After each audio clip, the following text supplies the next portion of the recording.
Puedo decirte con seguridad que la prisión más grande en la que vivirás en tu vida es la prisión dentro de tu propia mente. Se ha demostrado que el perdón mejora la calidad de tus relaciones. Siempre tenemos las opciones de medicamentos, antibióticos, antiinflamatorios, pero todo eso tiene implicaciones adversas para la salud. ¿No es mejor equilibrar nuestro sistema inmunológico para la resiliencia? Hemos cambiado el medio ambiente, así que ahora tenemos este gran desajuste de la dieta que se siente bien inicialmente, pero tiene un montón de efectos negativos posteriormente en nosotros. Hace unos años vi a esta señora. Creo que tenía entre 45 y 50 años, no recuerdo su edad exacta, y tenía presión arterial alta. Ella ya había visto a otros médicos y estaban intentando tratarla, pero no le gustaban los medicamentos, le daban efectos secundarios. Empezó a verme, y yo creo que la hipertensión no sucede así como así. Es una respuesta a otras cosas. A sucesos de la vida. Correcto. La hipertensión es demasiada tensión. No es cuestión de genética, ¿verdad? No es como... Creo que en la mayoría de los casos no se hereda.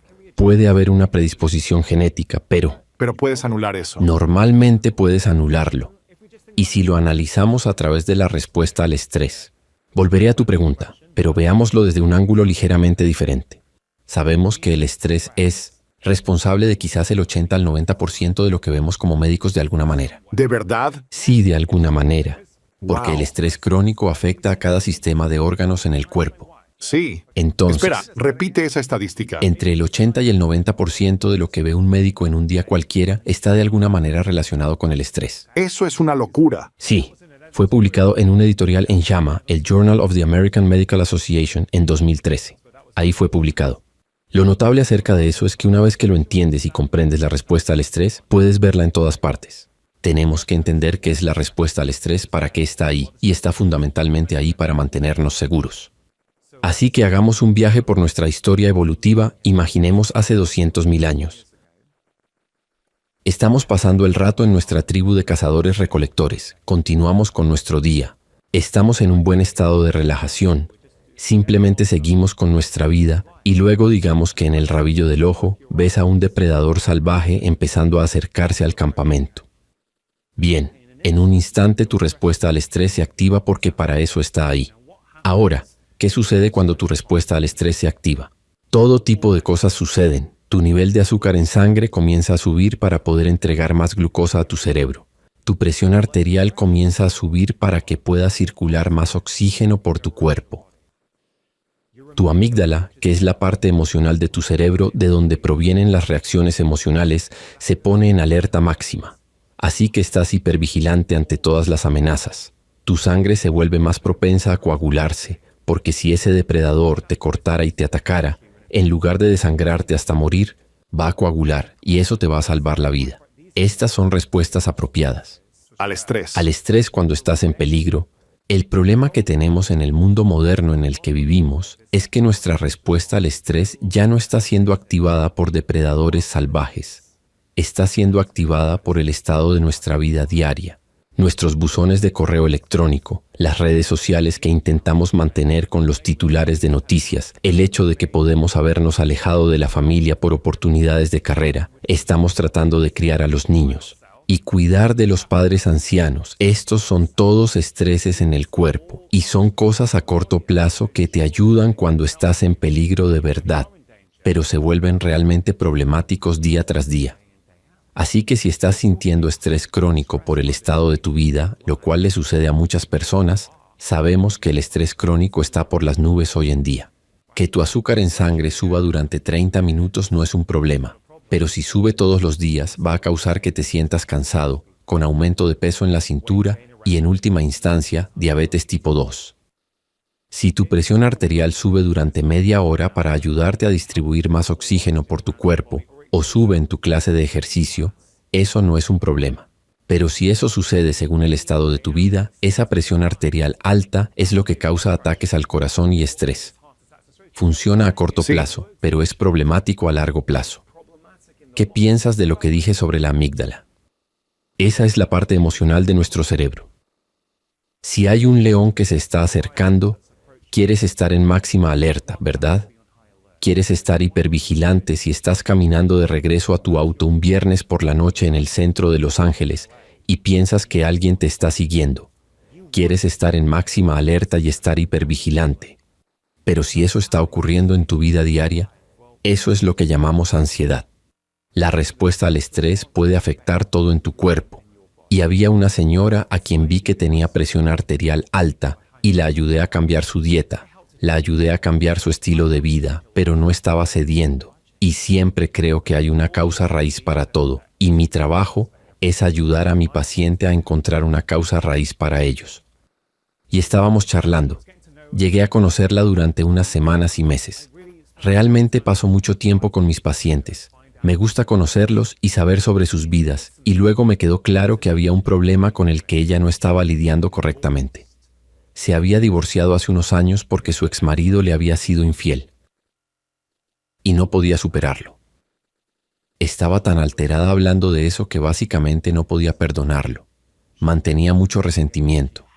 Ella decía que fue culpa de su esposo, que su vida era mala por lo que pasó, por lo que él hizo. Con el tiempo construí confianza con ella y le dije que entendía perfectamente que lo que pasó debió haber sido realmente difícil. Pero eso fue en el pasado y le dije que estaba permitiendo que eso afectara su futuro y su presente. Quería ayudarla. Le dije que dejara ir lo que pasó porque creo que aferrarse a ese resentimiento podría contribuir a su presión arterial alta.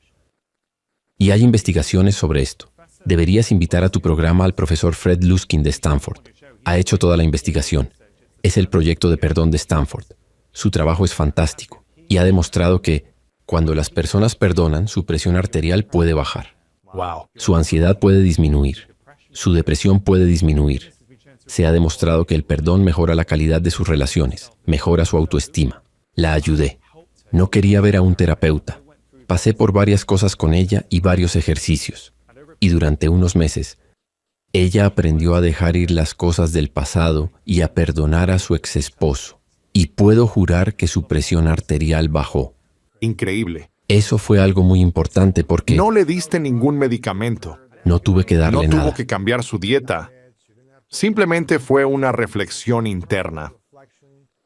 Y eso sucedió porque abrió su mente o su corazón a la capacidad de perdonar. Sí, y traté de ayudarla a entender que eso no significaba que lo que hizo su exesposo estuvo bien. No estoy diciendo que estuvo bien o que fue bueno. Estoy diciendo que estás permitiendo eso. Y lo digo con compasión. Entiendo que es difícil. No puede ser agradable haber sido engañada por tu marido. Lo entiendo, pero la ayudé a verlo de otra manera. Y me tomó un poco de tiempo. Me gusta ayudar. Realmente intento hablar con mis pacientes con el corazón abierto. Y creo que confían en mí. Y les ayudo a darse cuenta de que lo que pasó no estaba sucediendo. Fue un evento único.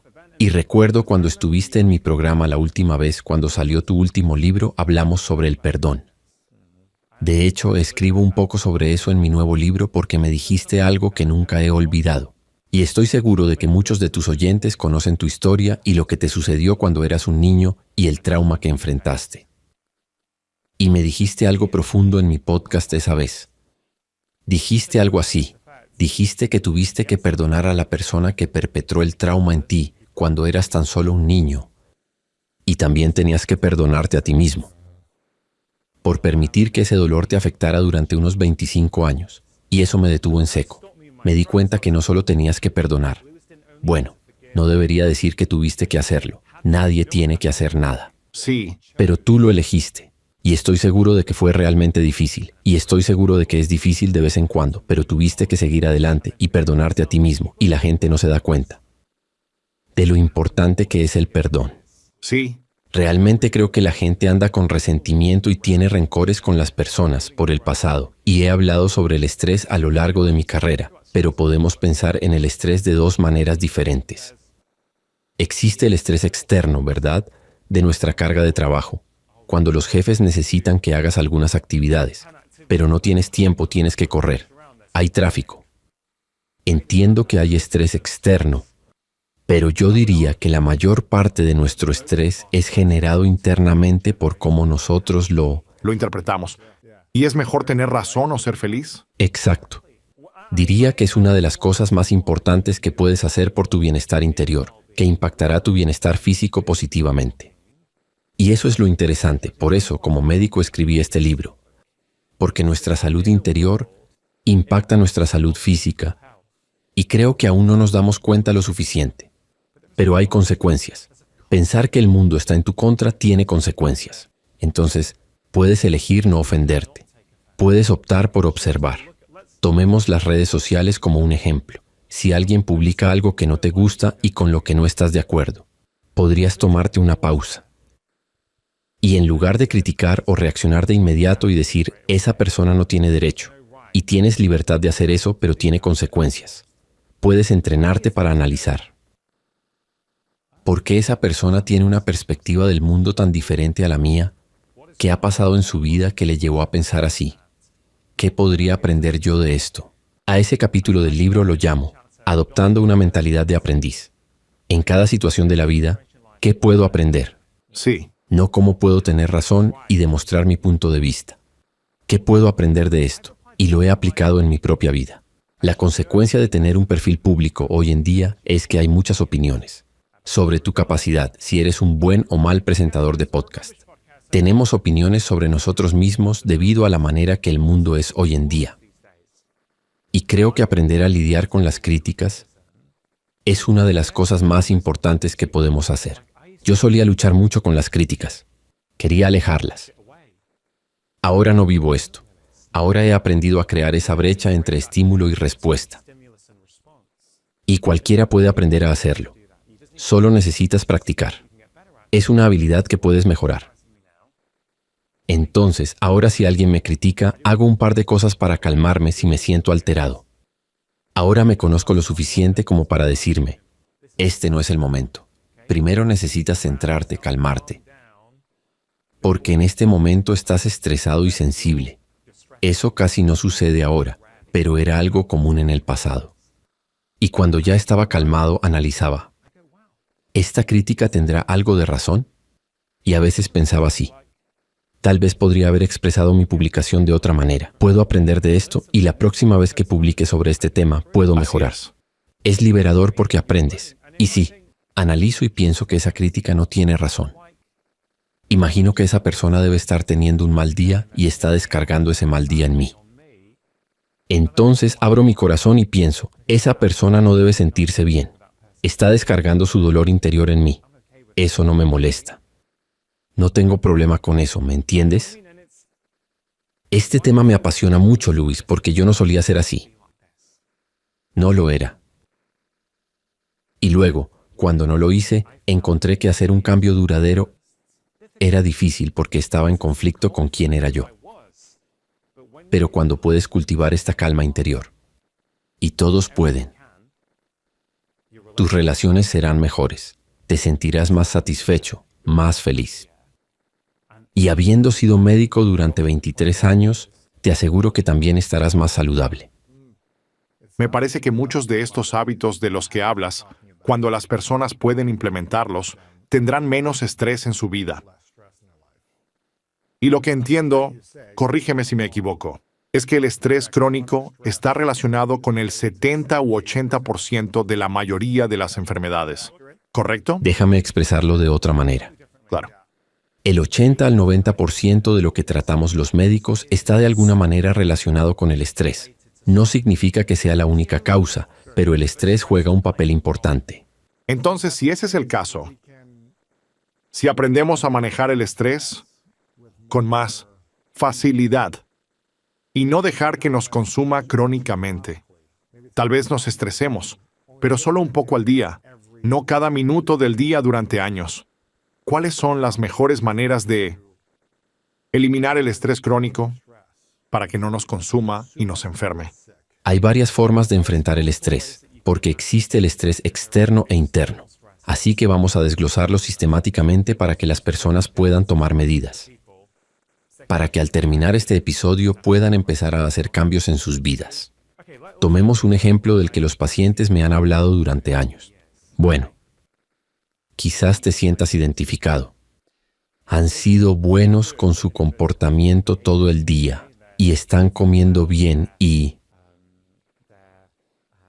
resistieron la tentación de los dulces y comidas así. Pero a las 8:30 de la noche en su sofá, mientras veían la tele, sintieron ganas de comer helado.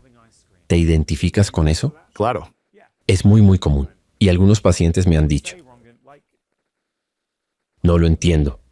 Sé que el azúcar es mala para mí o que esta cantidad de azúcar que estoy comiendo en exceso no me está ayudando. Pero no puedo dejar de comer helado tarde por la noche. Así que creé este pequeño ejercicio llamado las 3F, que usaría con los pacientes sobre los que escribo para ayudar a las personas a entender su relación con el estrés y el azúcar. Vale. Entonces, la primera F es sentir. Tal vez puedas intentar esto en tu propia vida, Luis, pero la próxima vez que te encuentres por la noche en el sofá deseando comer helado, quiero que hagas una pausa. Antes de tomar el helado, solo haz una pausa y pregúntate, ¿qué estoy sintiendo? ¿Es hambre física o es hambre emocional? Es una pregunta muy simple, pero a menudo no nos detenemos a pensar. Se siente como hambre física. Vale, digamos que es hambre física, pero no es eso. Pero podría ser, y puedes quererlo. Y no hay nada de malo en ello de vez en cuando. El cuerpo quiere azúcar. Pero cuanto más te hagas estas preguntas, más empiezas a confiar en ti mismo. Así que el primer paso es sentir.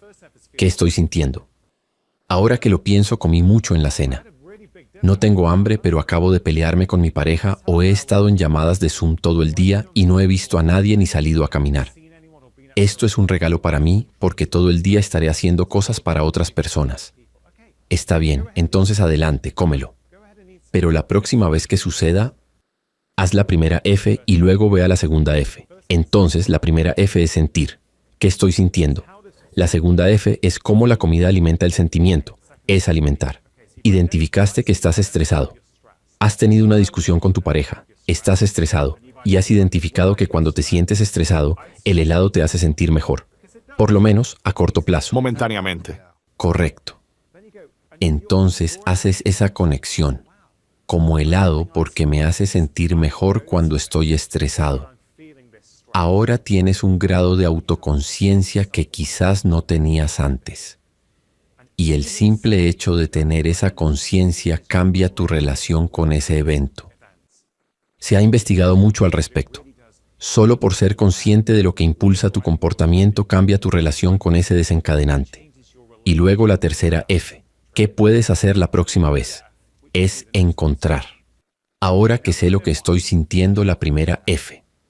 Ahora que sé cómo la comida alimenta ese sentimiento, la segunda F. La tercera F es encontrar. Puedo encontrar un comportamiento alternativo para alimentar ese sentimiento. Me siento estresado porque he estado en reuniones todo el día y no he tenido tiempo para mí. Y ver la televisión me va a hacer sentir mejor. ¿Qué más podría hacer? Me encanta el yoga, así que podría hacer 10 minutos. O podría ir a llenar la bañera. Claro. Podría relajarme en un baño con una vela encendida durante 15 minutos. De esta forma estoy lidiando con ese sentimiento, pero tal vez de una manera más útil. Y puedes aplicar ese ejercicio de las 3F a la mayoría de las cosas en la vida. Alcohol, demasiado tiempo en redes sociales o lo que sea. Es un ejercicio muy simple.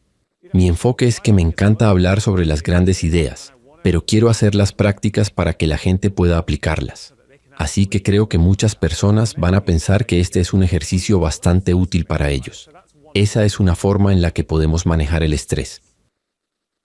Podría hablarte sobre todo tipo de prácticas para reducir el estrés como yoga, como escribir un diario. Creo que los ejercicios de respiración son de los mejores. Usamos demasiado la palabra truco hoy en día, pero cambiar la forma en que respiramos creo que sí califica como un truco. Muchas personas no se dan cuenta de que la forma en que respiran es información para su cuerpo. No sé si viste este estudio, Luis, fue de UCLA, y decía que el 80% de los trabajadores de oficina cambian la forma en que respiran cuando miran sus correos electrónicos. Pero no saben que lo están haciendo. Entonces, aquí está el punto. Estás concentrado en un deber. Tal vez hay montones de correos electrónicos y tienes plazos de entrega y te apresuras para completar todo. La forma en que respiras a menudo empezará a cambiar. Entonces, ¿qué sucederá? Respirarás un poco más rápido. Respirarás más desde tu pecho que desde tu diafragma y tu respiración será un poco más superficial. ¿Y qué hace eso? Envía una señal a tu cerebro de que hay peligro alrededor. Siempre se reduce a la respuesta de estrés. Tus señales de respiración le están diciendo a tu cerebro que hay peligro y eso te anima a seguir respirando de esa manera. Así que estás enviando señales de estrés de vuelta a tu cuerpo desde tu cerebro, porque tu cerebro piensa que estás en peligro. Puedes darte cuenta de eso y cambiar conscientemente la forma en que respiras. Hay todo tipo de técnicas. Una de mis favoritas es la que llamo la respiración 3-4-5 cuando inhalas por 3 segundos. Mantienes durante 4 y exhalas durante 5. Una técnica muy simple que he estado enseñando a mis pacientes durante años. Y esencialmente, cada vez que tu exhalación es más larga que tu inhalación, ayudas a desactivar la parte de estrés de tu sistema nervioso. Se toman medicamentos que fueron diseñados para el control de enfermedades agudas y los extienden al control crónico. Hay medicamentos que fueron diseñados después de 2 años de estudio para entrar en una persona que lo va a tomar durante 20 años por una condición crónica, que no es lo mismo que una aguda. No lo es. Empieza a haber lo que se llama trastorno iatrogénico. ¿Qué significa eso? Trastornos inducidos por el médico o inducidos por el tratamiento que son causados por los efectos de esa molécula. ¿Que está causando otro defecto o enfermedad en el cuerpo? Sí, que requiere otra molécula para tratarlo. Dios mío. Volvamos a mi medicina tradicional china. ¿Cómo se desarrolló? No tenían química avanzada o la detección de miles de moléculas nuevas. Lo que tenían era naturaleza, empirismo y observación.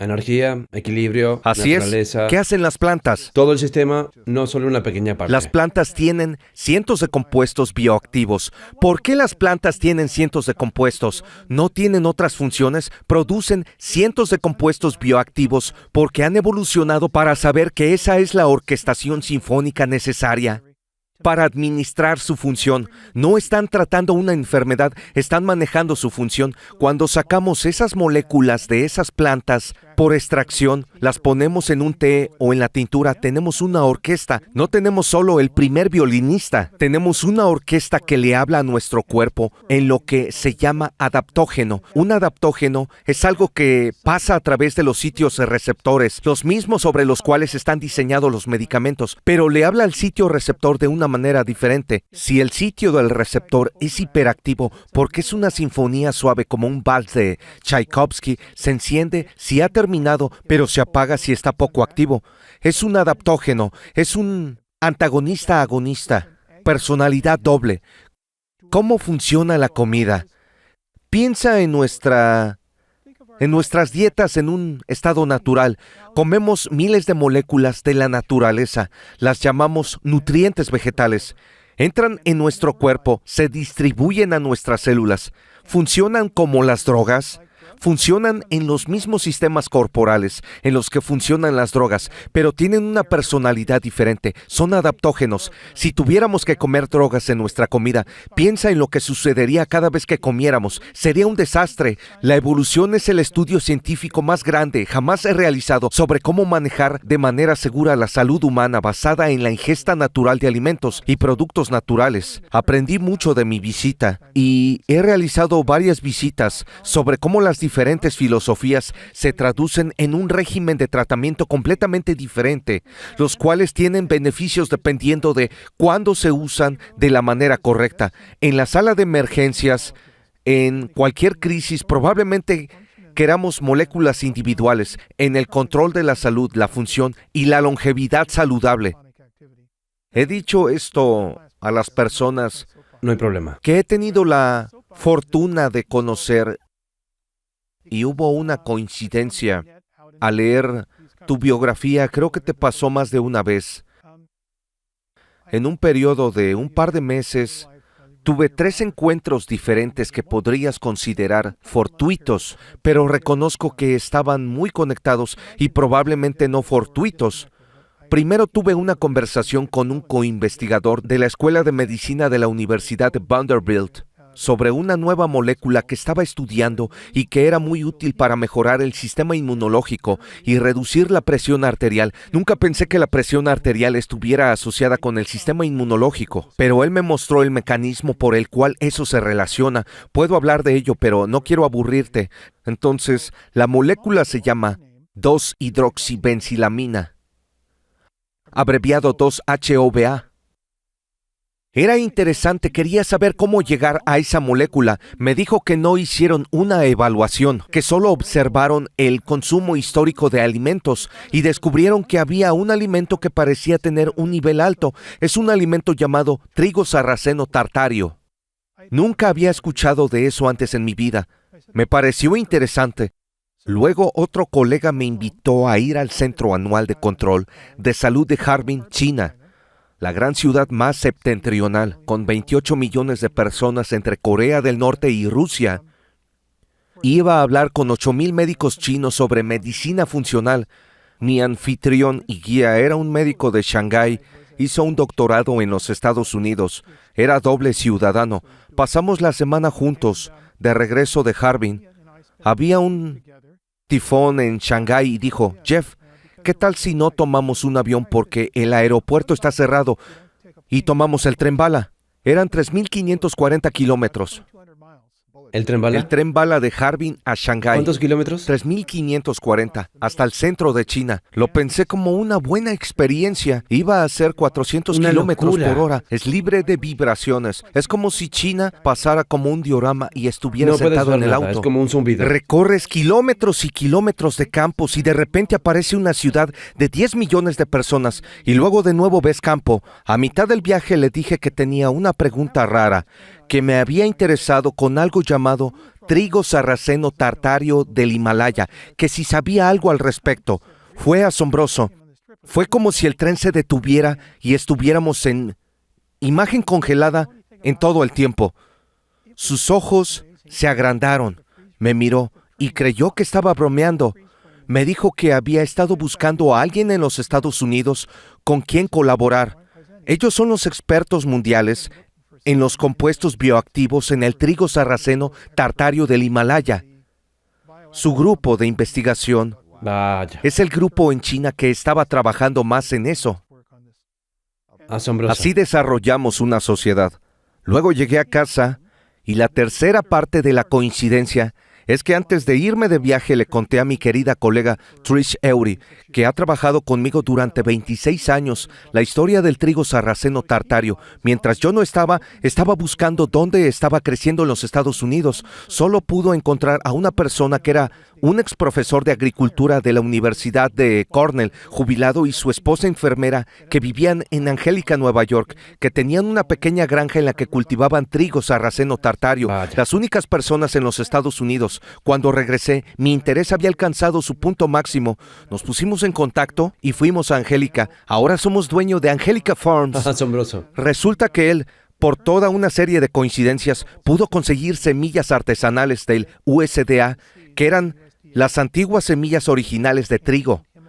Ahora Es tenemos increíble. una agricultura orgánica de trigo sarraceno tartario del Himalaya, con agricultores cooperativos. La razón por la que digo esto y estoy tan interesado en esa comida es porque era una comida estadounidense traída por nuestros antepasados coloniales, porque es muy resistente, no necesita fertilizante, ningún subsidio ni riego.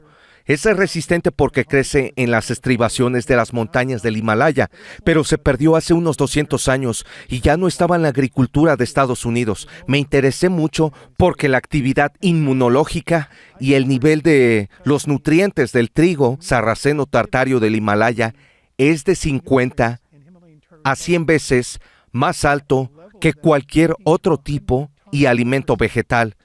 Es un superalimento que da la capacidad de fortalecimiento inmunológico. Hemos estado haciendo investigaciones clínicas para observar su efecto sobre las células inmunitarias. Hemos realizado pruebas de campo para ver qué sucede si volvemos a nutrir el suelo para mejorar los fitoquímicos y la planta. Somos los primeros en el mundo en producir este trigo. Todo es parte de la historia inmune en la que he estado interesado en los últimos años. Es una historia fascinante. Tendré que preguntarte cómo puedo conseguir un poco después. Te vamos a enviar un poco, no te preocupes, te va a llegar. ¿Cuáles son los 5 alimentos principales como ese para ayudar a impulsar el sistema inmunológico de forma natural? Y las cosas principales que debemos evitar comer que lo dañan. Bueno, puedo tener una pequeña discusión contigo sobre Sí. la palabra impulsar. Claro. No soy creyente de eso en ninguna forma. ¿Cuál es una Déjame mejor decirte palabra? por qué no me gusta. Durante la pandemia de SARS-CoV-2, vimos que los sistemas inmunológicos de muchas personas estaban fuera de control, estaban hiperinflados. Si tuviéramos que estimular su sistema inmunológico, ¿suena como una buena idea? No, de hecho no. Estábamos tratando de atenuar el sistema Interesante. inmunológico. ¿Fortalecen o Yo lo llamo equilibrio. armonizar? Sí, porque el sistema inmunológico es inteligente. Si le das las cosas adecuadas, encuentra su punto de descanso adecuado. Sí. Hay 5 inmunoidentidades diferentes que son arqueotipos diferentes de desequilibrio inmunológico. Cada uno de ellos representa una personalidad diferente en cuanto a cómo las personas experimentan los síntomas. Si puedes comprender esos tipos inmunológicos, puedes equilibrar tu sistema inmunológico de alguna manera. Y esa es la personalización de la ¿Cuáles son inmunidad. esas identidades? Hay un estado que es una función hiperinmune. Eso sería una persona que es hipersensible, padece de inflamación, dolor en las articulaciones. Hay personas con esas variantes que son tipos de trastornos preautoinmunes, de la tiroides o del espacio articular. Hay un tipo inmunosuprimido donde son susceptibles a resfriados y gripes. Siempre se enferman. Hay otro grupo de personas que tienen lo que llamamos sistemas inmunitarios latentes. En realidad no están suprimidos, simplemente están inactivos. Les falta un eslabón para ponerlos en plena actividad y equilibrio. El quinto es un sistema inmunológico Es lo equilibrado. que todos queremos. Es todo lo que queremos. En base a esas 5 identidades inmunes, cuando entendemos cuál es la nuestra, podemos comenzar a adaptarnos para estar Ese en es el armonía. principio. Eso es lo que estábamos haciendo en Big Bold Health, una pequeña empresa en la que decidí concentrar mi energía porque sentí que era un campo que no había recibido la atención que merecía. ¿Cómo sabemos qué identidad tenemos? Tenemos un cuestionario, ese es el primero. Tenemos todo tipo de pruebas que podemos hacer que son costosas y sofisticadas, pero para comenzar tenemos un cuestionario de identidad inmune que es muy simple de completar. ¿Dónde se consigue? ¿Hay un enlace para eso? www.bigboldhealth.com. BigBoldHealth.com. Hay un cuestionario. Es un cuestionario de 30 preguntas, Es un buen comienzo, ¿verdad? un amplio. Bien, El inmunotipo puede cambiar, no es definitivo. Tiene que tomarse anual, Así es, cada década, ¿verdad? a medida que envejecemos, lo que hemos aprendido los últimos años ha sido poderoso, ¿no? Pensábamos que Estados Unidos era la nación más saludable del mundo y tuvo uno de los peores resultados de COVID en términos de enfermedad grave y hospitalización e incluso muerte. De todo el mundo, ¿verdad? Sí, éramos el peor país de todos los países ¿En serio? del mundo, ¿sí? ¿Por qué? Bueno, muchos pensamos que fue porque tenemos más personas mayores, pero no es el caso. Fue únicamente una consecuencia de nuestra demografía. El hecho de que nuestro sistema inmunológico está comprometido en este país, eso me anima a involucrarme más. No entendemos que todos estamos trabajando en este margen sin mucho espacio. No tenemos mucha reserva. Nuestra resiliencia está comprometida. Vivimos con eso porque siempre tenemos las opciones de medicamentos, antibióticos, antiinflamatorios y antirreumáticos. Pero todo eso tiene implicaciones adversas para la salud. ¿No es mejor equilibrar nuestro sistema inmunológico para la resiliencia? Ese es el modelo de medicina funcional. Me encanta eso. Se trata más de rendimiento y equilibrio Sí. en lugar de vivir al margen y tomar medicamentos cuando sea necesario para enmascarar los síntomas o sentirnos un poco mejor, pero va a crear más efectos negativos a largo plazo para el sistema inmunológico y el sistema general de nuestro cuerpo. Muy bien dicho. Veamos el ejemplo de los atletas de resistencia. Tienen mucha susceptibilidad a las infecciones Y esto es ¿Por qué? bien conocido. Porque presionan mucho a su Así es, sistema inmunológico. están comprometiendo la resiliencia de su sistema inmunológico porque no están recibiendo todo lo que necesitan. Cuando estás renovando el sistema inmunológico más rápidamente, necesitas más cosas para reponer. Si eres un atleta y lo que te preocupa es obtener suficientes calorías, pero no me preocupa cuáles son, terminas con insuficiencias marginales potenciales de varias cosas que son necesarias para una función inmunitaria adecuada. Una de esas familias de nutrientes que la mayoría de las personas no ponen en su lista son los flavonoides. Siempre ponen vitamina C, zinc, ácido fólico o vitamina B12, pero no ponen los flavonoides. Flavonoides. ¿Qué es eso? Son las sustancias químicas vegetales de las que he estado hablando que son parte de la orquesta del trigo sarraceno. Hemos descubierto en el campo de la bioquímica nutricional lo que antes considerábamos desperdicios en nuestra alimentación. Pensábamos que no eran nutrientes esenciales, que no íbamos a contraer el escorbuto, beriberi o la pelagra si no consumimos flavonoides. Pero sí hay una reducción en tu resiliencia celular porque son los agentes en nuestra dieta que le dicen a las células cómo comunicarse entre sí a través de la comunicación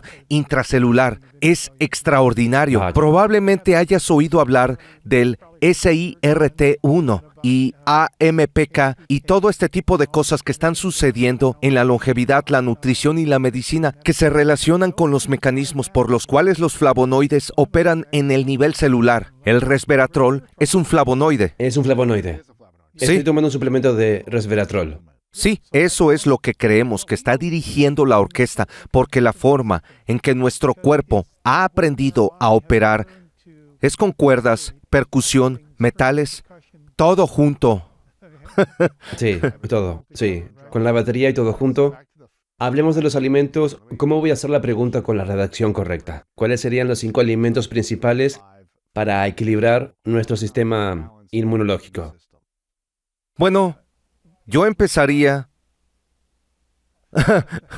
La razón por la que me estoy cubriendo un poco Sé es que hay que, suplementos también.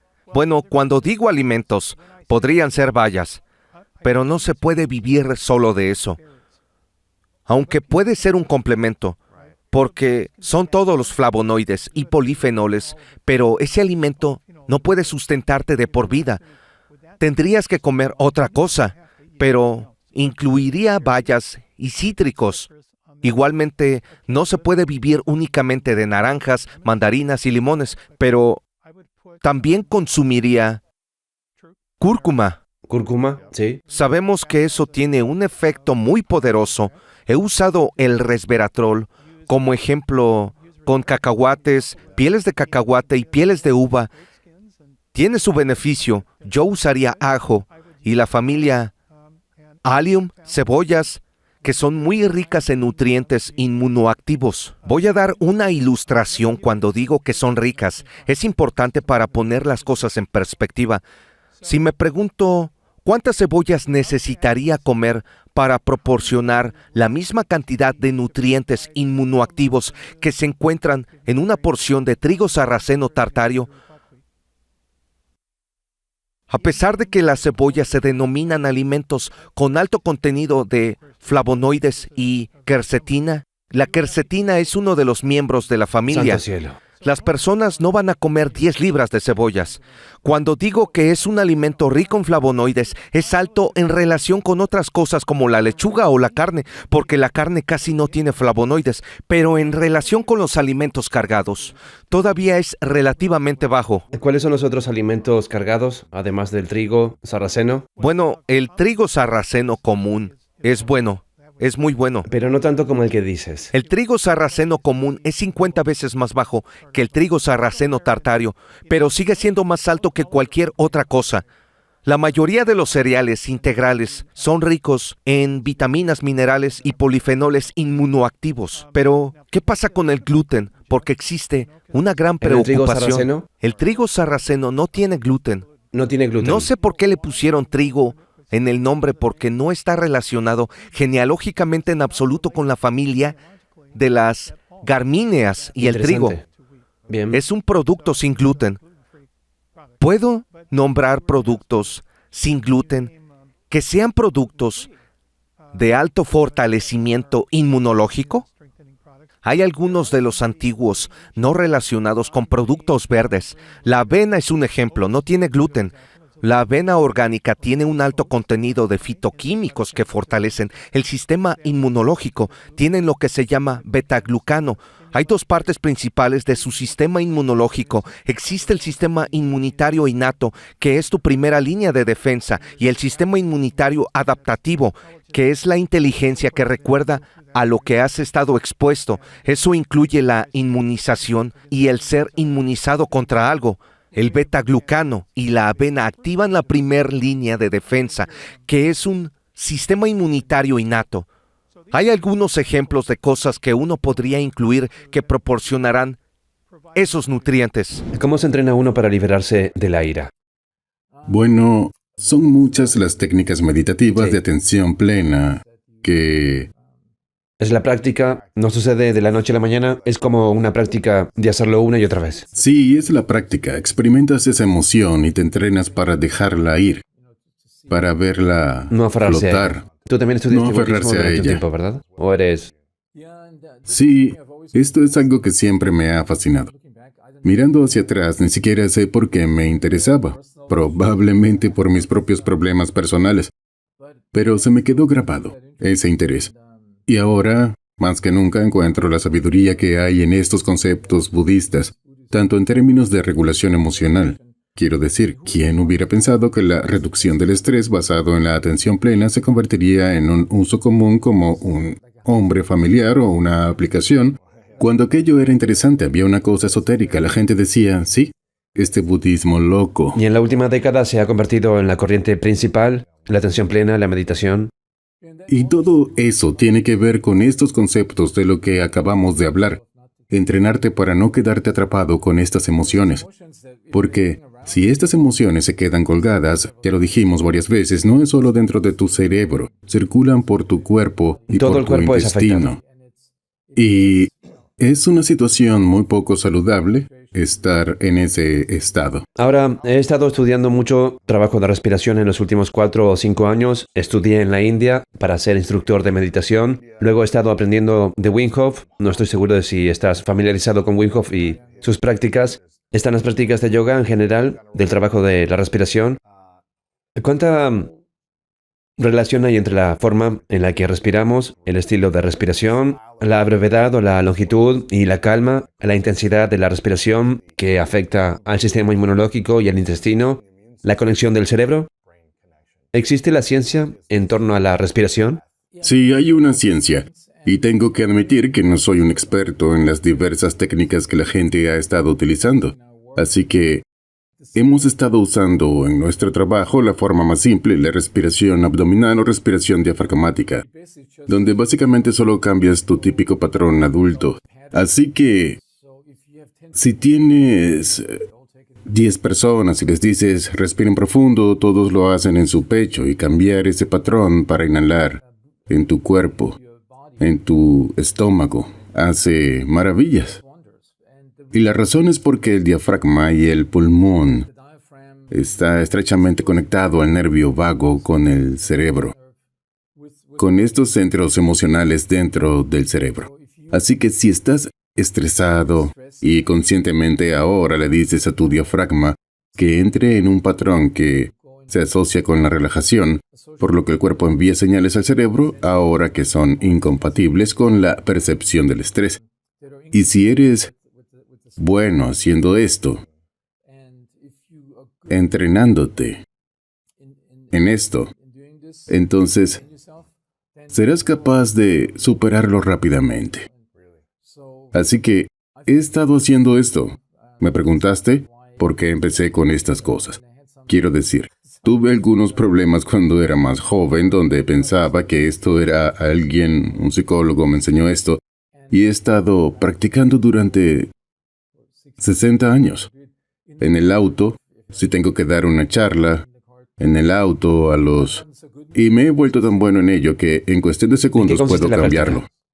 Sí, bueno, la práctica inicial es que pases 15 minutos, 3 veces al día echado, respirando y contando tus respiraciones. Y luego combinándolo con la práctica de atención plena, que cada vez que exhalas, Dejas ir las emociones negativas de la ansiedad. Y el único foco es tu respiración y nada más. Despejas tu mente de cualquier pensamiento que te distraiga, que pueda distraerte en el momento. Y si lo haces durante el tiempo suficiente, tardas un segundo en hacerlo y sientes el calor en el estómago. Es algo interesante. Así que vuelve a las tripas. Entonces, ¿qué sucede cuando haces esto y por qué tienes esta sensación de calor y relajación en el abdomen? Y luego envía señales Envía al una señal cerebro. al cerebro y Y le luego obliga a se cambiar. conecta Para para cambiar. Los únicos humanos que hacen esto espontáneamente son los niños pequeños, los bebés. Si observas a un niño, respira en su vientre espontáneamente, automáticamente. Y al convertirse en adolescente y ser adulto, cambia el pecho. ¿A qué se debe? ¿Por qué pasamos de nuestro estado natural a un estado antinatural? No estoy seguro. Sí, no estoy seguro. No enseñamos eso a nuestros hijos. Es algo que sucede, quizá porque de adultos entramos en una interacción más estresante, de confrontación con el mundo. También puedo responder a esta pregunta si me preguntan si las mujeres respiran más por el vientre que los hombres. Yo diría que sí, porque las mujeres suelen estar más en contacto con su lado emocional, pero es algo que tenemos con este dispositivo de biorretroalimentación. No necesitas conectarte a los electrodos o al EEG, simplemente puedes sentirlo. Y sí, yo diría distribuir. Algo debe ser entrenado en Jardín de infancia. la Sí. guardería, como muchas otras cosas, como una dieta sana. Absolutamente. Hablando de dieta sana, cuando tomamos azúcar y alimentos procesados, o algo que no es un alimento sano, ¿qué le hace eso al intestino, al cerebro y a la conexión cerebral? En el momento en que ingerimos algo procesado, azucarado, alcohol, algo que sabemos que no es el consumo más saludable, ¿qué le hace eso al intestino? ¿Cómo afecta al sistema inmunitario y al cerebro? Sí, así que hay a corto plazo un efecto rápido y hay algo que lleva más tiempo. Así que el efecto a corto plazo tenemos un montón de receptores en la boca, como los receptores de sabor dulce y amargo, también los receptores que perciben la textura. Así que esa es la reacción inmediata. El cerebro recibe esto inmediatamente y forma recuerdos de esto, y la ganancia de estos receptores se determina de nuevo a temprana edad. Su preferencia al dulce está programada desde el principio de la vida. Y hacemos esto ampliamente con nuestros hijos, que en cualquier evento positivo como cumpleaños o celebraciones Así que hay cada mucho vez azúcar. lo quieren más. Y luego, por ejemplo, en México, con el expresidente mexicano Fox, que también era el CEO de Coca-Cola, y así que promovieron bebidas dulces como la Coca-Cola entre las madres con niños pequeños para calmar a sus hijos. Una de las razones de su gran problema de obesidad es que sus preferencias gustativas han sido. Ahora, este programa no es permanente. Usted puede cambiar esto como un adulto. Si vas a una dieta sin azúcar, inicialmente es difícil porque tienes que superar ese punto de ajuste, pero notarás que después de un corto periodo de tiempo, en pocos meses, tu sensibilidad al azúcar cambia y realmente desarrollas una adversidad a los alimentos azucarados, lo cual es una experiencia muy interesante. Lo mismo puede decirse de las especias, el sabor amargo. De niños odiamos el sabor amargo, de adultos nos encantan algunas bebidas que son realmente amargas. Y estos receptores son bastante interesantes, no solo están en nuestra boca, sino también en nuestro intestino. Obviamente, nuestro intestino no transmite información consciente. Así que si te infundo algo dulce en el intestino, no sabría si es dulce o no. ¿De verdad? ¿Es más a través de la conexión de la lengua? Es la lengua y el resto de la cavidad bucal. Así que si me meto en la tripa, no sabría que es dulce.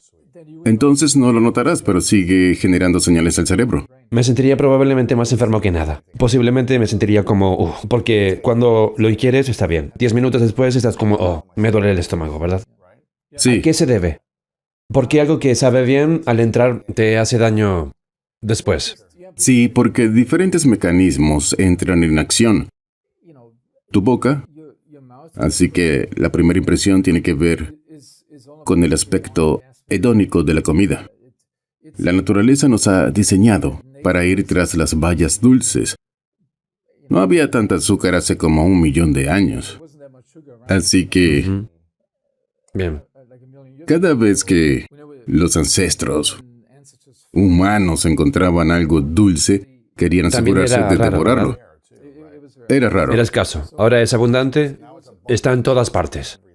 Está en todo. Y así lo que ha sucedido ahora es que ya no es un mecanismo de adaptación para encontrar estas cosas importantes, pero es un mecanismo de mala adaptación que causa todo tipo de problemas aguas abajo. Hay otra cosa sobre la grasa. Lo mismo. La grasa es esta cualidad hedónica. Como la mantequilla, a la gente le encanta la mantequilla. A la gente le encantan los chocolates con mucha grasa, Tipo no solo el amargo. chocolate Sí, sí, negro. sí. Así que esa es otra. Y es otro de estos mecanismos adaptativos donde quieres tener. Cuando las cosas eran raras, tenías antojo de estas sustancias de alto contenido calórico, azúcar y grasa. Pero cuando se pone aguas abajo, otras cosas suceden. Así que cambia. Supongamos que el azúcar y la grasa cambian los receptores. La perciben de una manera que, por ejemplo, la grasa que baja a tu intestino desensibiliza el nervio vago. Normalmente el nervio vago genera una sensación de saciedad y de plenitud, así que no quieres... Solo el nervio vago genera sensación de saciedad y plenitud, así que no quieres dejar de comer. Si estás en una dieta alta en grasas, estos receptores se desensibilizan y ya no tienes esa sensación, así que ahora puedes seguir comiendo porque el mecanismo de retroalimentación que cierra esto ya no está. Y lo mismo con los receptores del sabor dulce. No. Así que nuestra dieta con estos alimentos de alta densidad calórica ha secuestrado el sistema y se ha movido en una dirección opuesta, además de los microbios. Así que, al comer este tipo de alimentos que son tan abundantes en nuestra dieta, ahora se selecciona una población diferente de microbios y es particularmente cierto sobre que anhelamos el azúcar, pero no los carbohidratos complejos, que son la buena forma de energía que deberíamos estar comiendo. Así que el azúcar es un carbohidrato de fácil digestión, inmediatamente digerible y absorbible. Los carbohidratos complejos que permanecen en las plantas no pueden ser absorbidos rápidamente. Necesitan microbios. Si usted está en una dieta que es alta en estas moléculas de azúcar absorbibles y deficiente en los hidratos de carbono no absorbibles, selecciona la población de microbios que no produce las cosas beneficiosas en su intestino. Así que en última instancia, a través de estos pasos, eventualmente creará lo que se ha llamado un intestino permeable. Un intestino que conduce a la activación del sistema inmunológico en el intestino que no es adaptativo. Muchas de las cosas que están sucediendo hoy en día se han convertido en desadaptativas. Los evolucionistas nos denominaron como esta máquina óptima que fue perfecta durante cientos de miles de años. Pero hemos cambiado el medio ambiente tan drásticamente que la evolución nunca anticipó eso. Así que ahora tenemos este gran desajuste de la dieta que se siente bien inicialmente, pero tiene un montón de efectos negativos posteriormente en nosotros. Más deprimidos, pero también lo más importante, compromete el sistema inmunológico de una manera que luego afecta el cerebro. Así que un subgrupo de pacientes con depresión tienen un componente inmunológico, inflamación cerebral, pero también estas enfermedades neurodegenerativas, Alzheimer y Parkinson. Así que sí, La dieta juega un papel importante en múltiples niveles. Y de lo que tenemos que darnos cuenta es que fuimos diseñados para estas máquinas de supervivencia óptima. Tenemos que cambiar fundamentalmente ese concepto. Ya no podemos conseguir eso y confiar en que la naturaleza se encargará de esto. Tenemos que cambiarlo conscientemente. De lo contrario, continuaremos con los problemas de salud que enfrentamos ahora. ¿Cuáles dirías que son los 5 alimentos que deberíamos comer para optimizar nuestra conexión cerebro-intestino? Si pudiéramos elegir estos 5 alimentos sistemáticamente, ¿cuáles recomendarías? La mayoría entraría en la categoría de alimentos de origen vegetal. Así que podría ser verduras de hoja verde, semillas de raíces, frutos secos, una gran variedad de estos alimentos. Así que si solo comes tomates o si solo comes col rizada, no te dará ese beneficio. Y la razón de esto es... De verdad. Quiero decir, esto es lo que comparto en mi libro. Realmente debemos enfocar nuestra dieta en la alimentación óptima de nuestros microbios. Los microbios. ¿El microbioma o el microbio? Sí. Todo lo demás sucederá por defecto, porque así estamos diseñados. Nuestros antepasados vivían en una dieta de muy baja densidad calórica. Ellos cosechaban y recolectaban hierbas, nueces, semillas, tubérculos y cosas que estaban a su alrededor, todo de muy baja densidad calórica, muy poca azúcar en ella, mucha fibra. Inicialmente, los seres humanos ni siquiera eran capaces de procesarlos. Luego, con la cocción, somos capaces de romper algunas de las fibras. Pero si se piensa en ello, el diseño de nuestros cuerpos, el sistema digestivo, fue realmente hecho para hacer frente a ese tipo de alimentos que la gente encontró hace cientos de miles de años. La naturaleza. En la naturaleza. Así que teníamos un intestino muy grande, nuestro sistema de fermentación con todos los microbios y poco fue absorbido en el intestino delgado. Y mucho de ello ocurrió. La recuperación de calorías ocurrió por los microbios con la ayuda de los microbios en el intestino grueso. Hemos revertido esto completamente. Ahora tenemos una dieta que es 99% absorbida en el intestino delgado. ¿Qué significa eso?